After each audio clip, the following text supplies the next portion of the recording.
right, 306. The noes to the left, 325. So the noes have it. The noes have it. Unlock.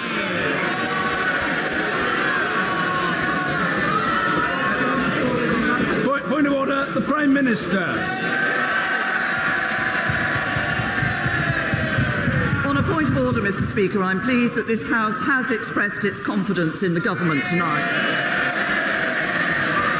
I do not take this responsibility lightly, and my government will continue its work to increase our prosperity, guarantee our security, and to strengthen our union.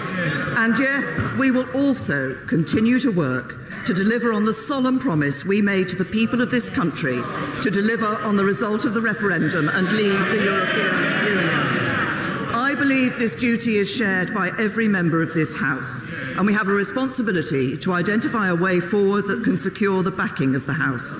To that end, I've proposed a series of meetings between senior parliamentarians and representatives of the government over the coming days, and I would like to invite the leaders of parliamentary parties to meet with me individually, and I would like to start these meetings tonight.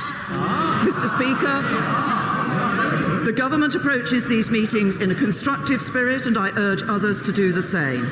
But we must find solutions that are negotiable and command sufficient support in this House.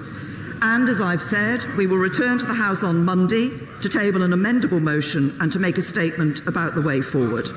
The House has put its confidence in this government. I stand ready to work with any member of this House to deliver on Brexit and ensure that this House retains the confidence of the British people. Point of order, Mr. Jeremy Corbyn. Thank you.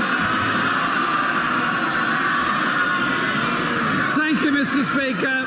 Last night the House rejected the government's conclusion of its negotiations with the European...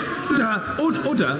I called the Prime Minister on a point of order, and the Prime Minister was heard. And she was heard in relative tranquility and certainly with courtesy. And the same courtesy will be extended to the Leader of the Opposition and to others who seek to raise points of order. That's the way it is. Jeremy Corbyn. Thank you, Mr. Speaker. Last night the House rejected the government's deal, emphatically. A week ago, the House voted to condemn the idea of a no-deal Brexit. Before there can be any positive discussions about the way forward, the government must remove clearly, once and for all, the prospect of the catastrophe of a no-deal Brexit of the EU and all the chaos that would come as a result of that. And I invite the Prime Minister to confirm now that the government will not countenance a no-deal Brexit from the European Union. A point of order, Mr. Ian Blackford. Thank you, Mr. Speaker, and I must say that I welcome the offer of talks from the Prime Minister. I think it's important, Mr. Speaker, that all of us recognise the responsibility that we have, and on the back of the defeat of the government's motion last night, that we have to work together where we can to find a way forward. I commit the Scottish National Party to working constructively with the government. However, I do think it's important. I do think it is important in that regard that we make it clear to the Prime Minister, in the spirit of openness in these talks, that the issue of extending Article 50 of a people's vote and avoiding a no deal have to be on the table. We have to agree to enter these talks on the basis that we can move forward and achieve a result which will unify all the nations of the United Kingdom. Thank you. Point of order, Sir Edward Davey, and then I'll come to the right honourable gentleman. Thank you, Mr. Speaker. From the Liberal Democrat position, we are clear that we want to engage with talks with Her Majesty's government, but it's very important that the government makes clear that no deal is not an option. It's very, very important that the Prime Minister, as she actually, to be fair to her, earlier today didn't do, rule out extending Article 50. It's important that the House has that chance to think and come together. And finally, I would ask the Prime Minister, will she ensure, Mr. Speaker, that this House gets a chance to take control of our own business as we go through the next few days and weeks? Thank you. Point of order, Mr. Nigel Dodds. Mr. Speaker, and the result of the motion of no confidence tonight illustrates the importance of the confidence and supply arrangement that is currently in place between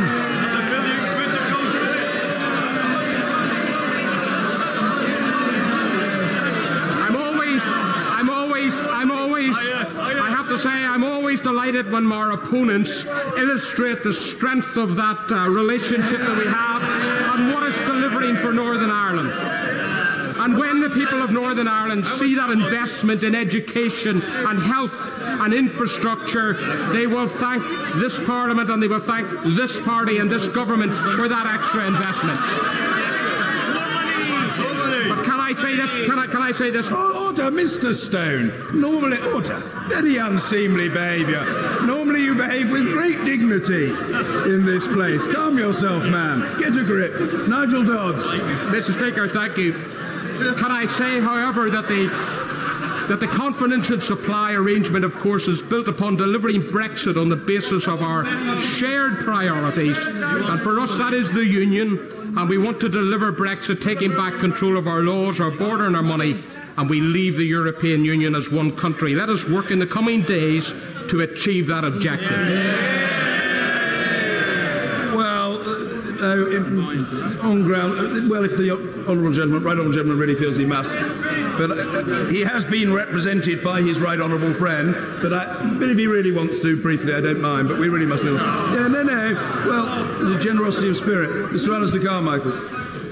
For her assurance, Mr. Speaker, that the motion that will be brought on Monday will be amendable. And can I seek your guidance about how we, on this side of the House, and indeed on that side of the House as well, who want to see this matter put to a people's vote, might on Monday be given the opportunity to do so, including the opportunity given to the Leader of the Opposition, now that we know there is not to be a general election?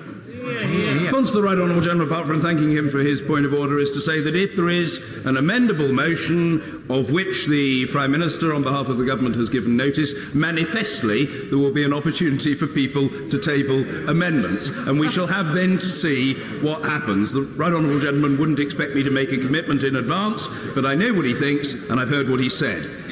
We come now to the adjournment. The whip to move. I beg to move this House to now adjourn. Thank you. The question is that this House do now adjourn.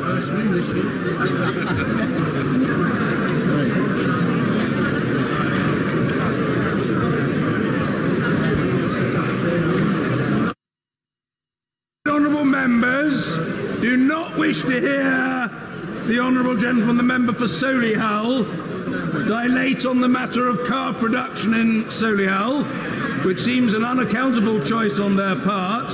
I hope that they will leave the chamber quickly and quietly so that the occupant of the chair can hear the honourable gentleman deliver his oration.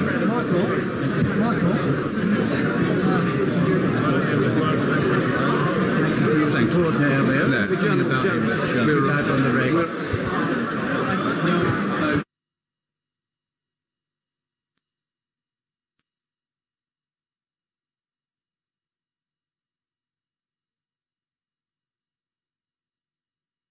He must have been. That makes one of us.